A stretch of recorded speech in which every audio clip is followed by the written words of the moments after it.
Qaliman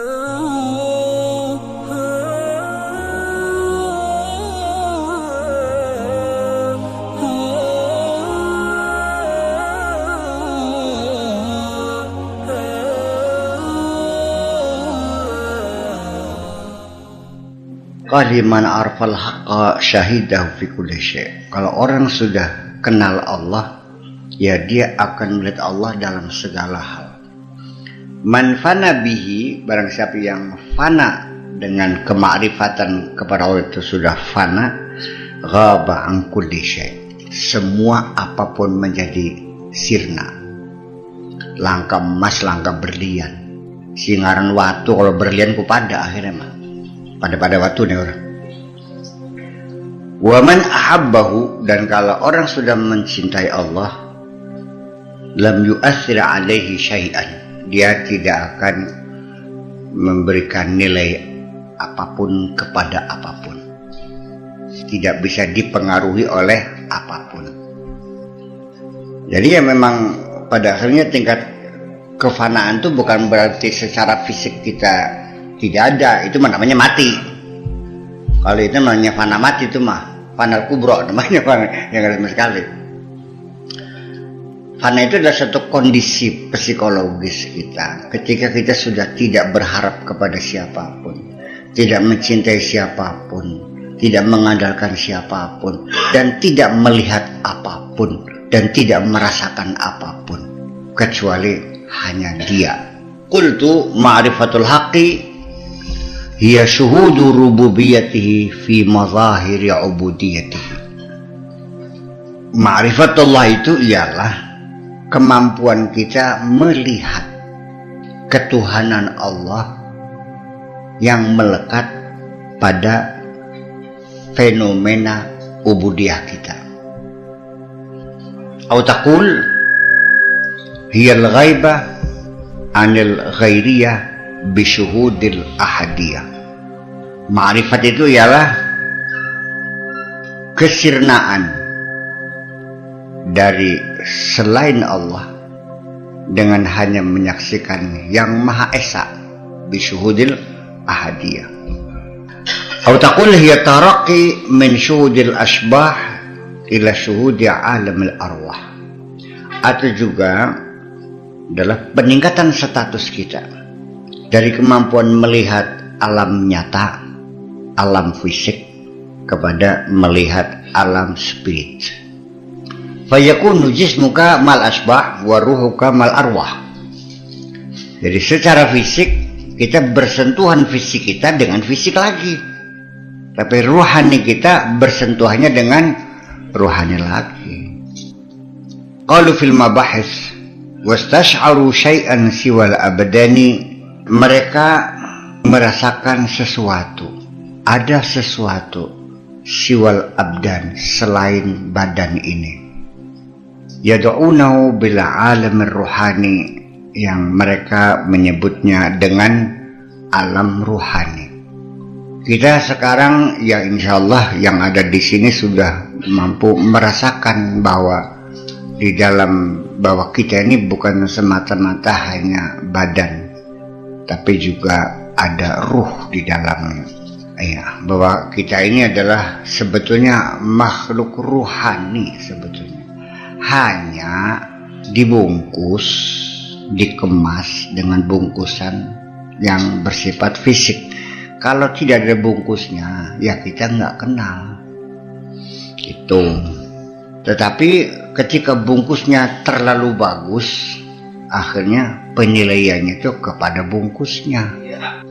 Summa qamal alamul ma'qulu ma'arifa tulghazu bil manquli. Kemudian alam ma'qul, maksudnya alam ruhani, alam rasio ini, akal kita ini akhirnya ketika menjelajah, meneliti, melakukan eksperimen, maka yang dicapai adalah ilmu pengetahuan. Wal fana huwa an tabdu lakal uzma fatunsika kulla syai wa tughibuka an kulli syai siwal wahid alladhi laysa kamithlihi syai'un. walaysa ma'ahu syai'. Dan fana itu tadi kita cerita tentang ma'rifat.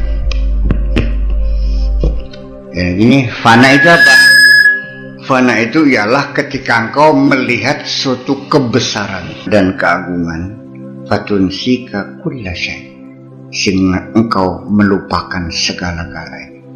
Ketika kita sudah melihat kebesaran Allah, apapun yang kita lihat, beli wahid. Wa tughibuka an kulli syai', sehingga hilanglah, enggak pernah terpikir apapun selain Allah, siwal wahid, kecuali yang Maha Esa, allazi laisa kamitsli syai', yang tidak ada apapun sepertinya, yang tidak menyerupai apapun, yang tidak seperti apapun. Ketika kita membayangkan Allah, dan tidak mungkin akan dibayangkan seperti apapun, pokoknya tidak seperti apa-apa. Nah ini kan silakannya banyak orang melakukan sholat, di tengah sholat mata terpejam, pikiran menjalar, akhirnya yang disembah adalah alif lam lam hu. Alladzi ya'budunahu ala harfin, dalam Al-Quran itu menyembah huruf juga bisa terjadi. Jadi alif lam lam hu ya, lafzul jalalahnya itu. Ya sebaiknya kita sholat jangan ingat apapun, sampai huruf pun jangan diingat. Sudah pokoknya laisa kamitslihi syai'un. Jangan berimajinasi Allah seperti ini, nggak mungkin. Ya, nanti kita bisa terjebak nantinya. Dan itu juga diungkapkan dalam Al-Quran. Banyak orang-orang yang beriman kepada Allah, tapi juga mereka masih menyembah berhala juga. Ketika mereka ditanya itu, kenapa kamu menyembah berhala? Mereka menjawabnya, kami tidak menyembah berhala, hanya untuk visualisasi saja, supaya kita lebih merasa dekat gitu. Qalu wa ma na'buduhum illa liyuqarribuna ilallahi zulfa. Jadi saya nggak menyebutkan apa, hanya sini, hanya untuk visualisasi saja, supaya lebih konkret gitu. Nah, sebagai perantara saja, hakikatnya bukan tempat yang kami sembah, tapi Allah juga gitu. Ya bisa terjadi kita juga akan melakukan hal yang sama. Pokoknya laisa kamitslihi syai', dan akal pikiranmu, perasaanmu tidak akan mampu membayangkan Gusti Allah. Ini satu hal, laisa kamitslihi syai' adalah sebagai dasar pemikiran kita. Ketika kita menyembah Allah, itu harus biarkanlah dalam kemisteriannya itu, dalam keabstrakannya itu, dalam ketidaktahuan kita itu. Iya, kurang lebih ya satu kategori lah. Wasilah dengan wa ma na'buduhum illa liyuqarribuna ilallahi zulfa. Artinya itu juga satu wasilah juga sama saja. Wabdaghu ilaihil wasilah. Tapi wasilah yang mana yang lehal, mana wasilah yang ilehal, kan begitu persoalannya. Kalau wasilah yang lehal adalah berdasarkan temuan-temuan di lapangan, berdasarkan kredibilitas, personalitas, sehingga layak kalau orang itu dimintai rekomendasi. Ya kan kalau begitu. Nah maka kenapa kita wasilah kepada para aulia, para nabi? Karena dengan anggapan mereka lebih dekat dengan Allah. Karena kita merasa banyak dosanya. Itu kan dua praduga yang baik semuanya. Kita menduga orang dekat sama Allah juga praduga husnuzan. Kita menduga banyak dosa juga husnuzan kita. Inna ba'da dzanni ismun. Jangan sampai kita suudzon dong. Jadi wasilah itu artinya bahwa kita minta rekomendasi. Yang jadi persoalan orang yang melarang wasilah itu karena beranggapan bahwa orang itu tidak bisa menolong sesamanya. Idza mata ibnu Adam inqata'a amaluhu illa min salasin. Tetapi hadis yang dijadikan alasan menolak wasilah, justru hadis ini yang memukul mereka sendiri. Wa waladin salihin yad'u lahu. Jadi proses mendoakan masih berjalan toh. Illa min salasin. Shadaqatin jariyatin, sedekah jariyah, sebagian harta yang kita serahkan untuk masyarakat, untuk jembatan, untuk musola, untuk madrasah, untuk WC umum, apa saja yang dimanfaatkan masyarakat, itu semuanya kan terus mengalir. Dan ilmu yang bermanfaat, kita menemukan ilmu bermanfaat, ilmu gosok kaca, ilmu ngelem, semua ilmu-ilmu yang bermanfaat, ramuan-ramuan, ya. Seorang apoteker menemukan formula-formula yang herbal yang baru sehingga bisa menghindari obat-obatan yang sifatnya kimia, ya kan. Setelah dia mati kan obat itu dipakai oleh orang, itu kan jasa dia. Ada royaltinya, Allah juga memberikan royalti untuk mereka tuh. Hanya saja pengertian ilmu yuntafau bihi ini nampaknya menurut pengamatan saya dimonopoli oleh kiai-kiai yang pintar ngaji. Kalau urusan ilmu yuntaf itu bermanfaat di dunia, yang di dunia ini bermanfaat, apakah itu listrik, apakah itu temuan-temuan teknologi yang lain, apakah obat-obatan, apakah estetika, apakah patologi dan sebagainya. Iya, waladin solehin, perasaannya anak dewek. Walad itu bisa anak sendiri, bisa anak orang lain. Bisa anak didik, bisa anak murid, bisa anak buah, bisa rakyat. Pokoknya orang yang telah kita bantu mereka menata masa depan yang baik, pendidikan, kesehatan, kecerdasan, iya kan?